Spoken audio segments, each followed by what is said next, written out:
Hi, welcome to virtual poetry lessons. So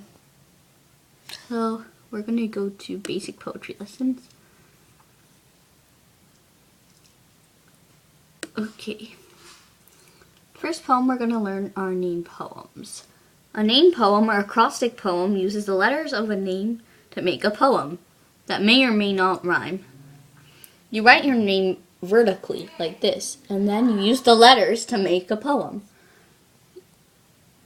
What I did here was I took my name and then, which is Ria, and then I did R, stands for really imaginative, I stands for intelligent, and A stands for artistic. I also did it with my last name, but you don't have to.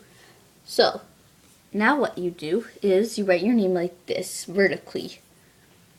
And then you use each letter to make a fantastic name poem.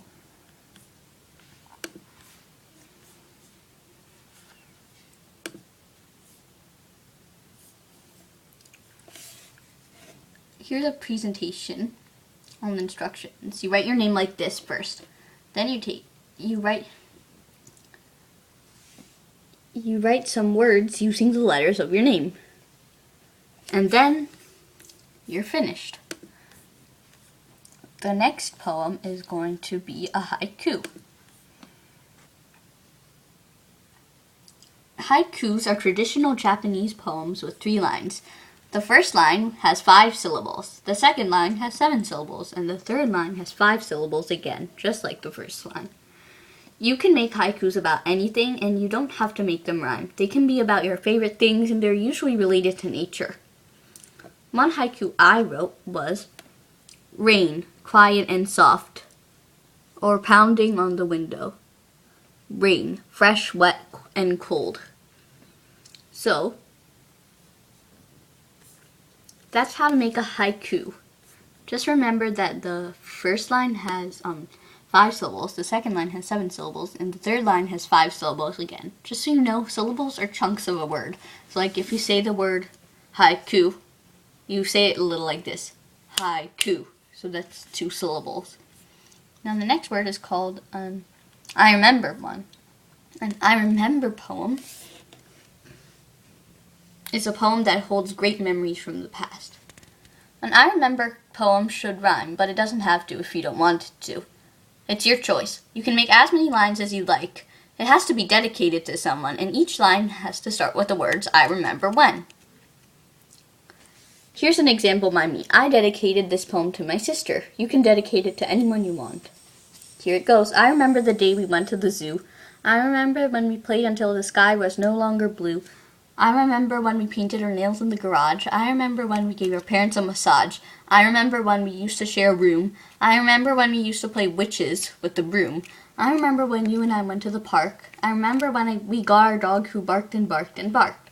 I remember when we had a sibling game night, only us 2.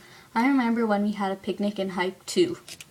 So, as you can see, all the lines start with I remember when. And all of them are about memories with me and my sister since I dedicated it to my sister.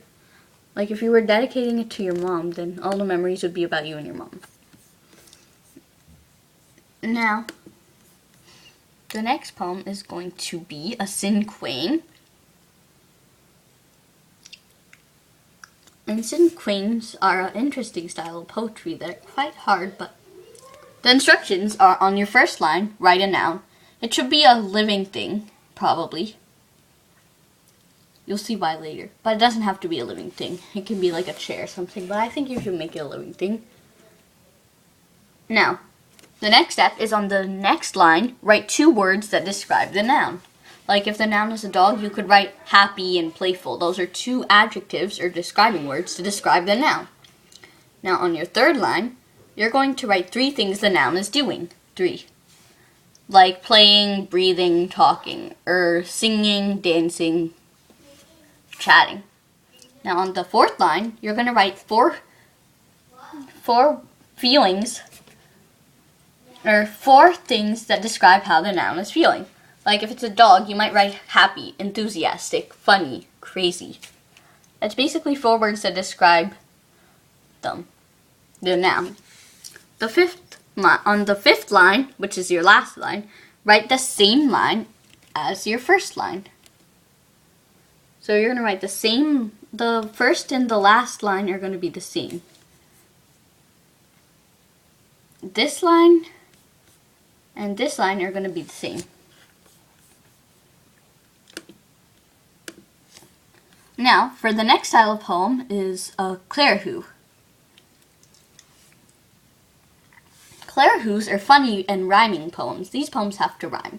A Clerihew is a 4-line poem and has an AABB pattern. That means line 1 and line 2 rhyme, and line 3 and line 4 rhyme. It is usually about a made-up character. Here are some examples of Clerihews. A little girl named Jen fed soda to her hens, so they clucked up and down and jumped around town. That's the one I made. Notice how the first 2 lines rhyme, and then the next 2 lines rhyme. Another one is not by me, but it's by another poet. It goes like this. Garfield the cat, on his rear end he sat, eating lasagna galore all over the decor. So there are 4 lines. Line 1 and line 2 rhyme, and line 3 and line 4 rhyme. They're usually fiction, and they could be serious, but they're usually funny. The next one is called a limerick. Limericks are really cool, and they're witty 5-line poems that rhyme too. A limerick has 5 lines. It is usually fiction, and it's really funny usually. Fiction means not real, by the way, so it won't be about a real-life event. It would probably be about a made-up event, or a fictional story. The rhyming pattern is AABBA.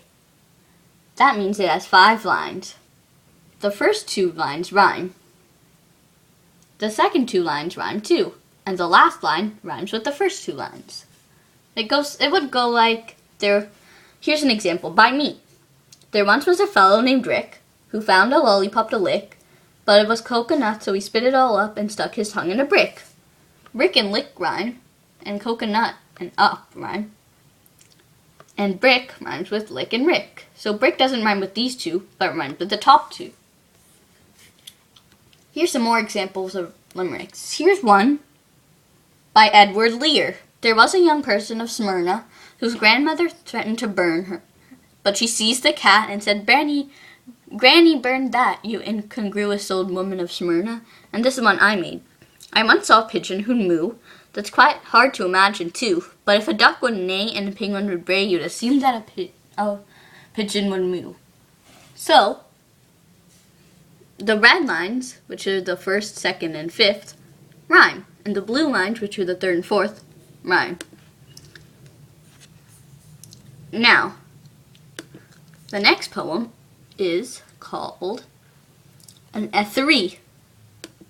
The plural of ethery is ethery, so you wouldn't say etheries, but you just say ethery.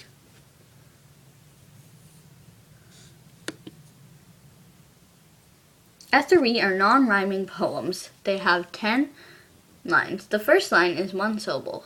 The second line is 2 syllables. The third line is 3 syllables. The 4th line is 4 syllables. The 5th line is 5 syllables. The 6th line is 6 syllables. The 7th line is 7 syllables. The 8th line is 8 syllables. The 9th line is 9 syllables. And the 10th line is 10 syllables. Ethery can be about anything you like. They can be fiction or non-fiction, and they can tell a story about something if you like.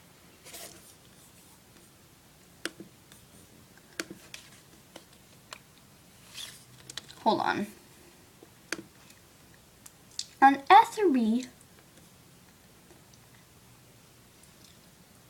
would be 1 syllable on the first line, 2 syllables on the second line, and keeps going and getting longer and longer.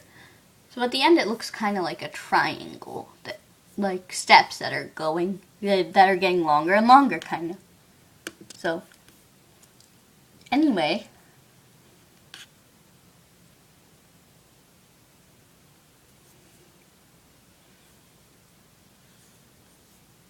Oh, this is not loading, so.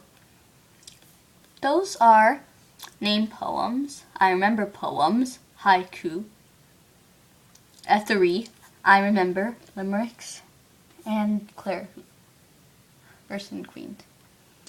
Now, Thanks for watching, and I hope you enjoyed virtual poetry lessons. That was the basic poetry lesson, so come back if you want to learn the advanced poetry lessons, which I'm also having. So thanks for watching.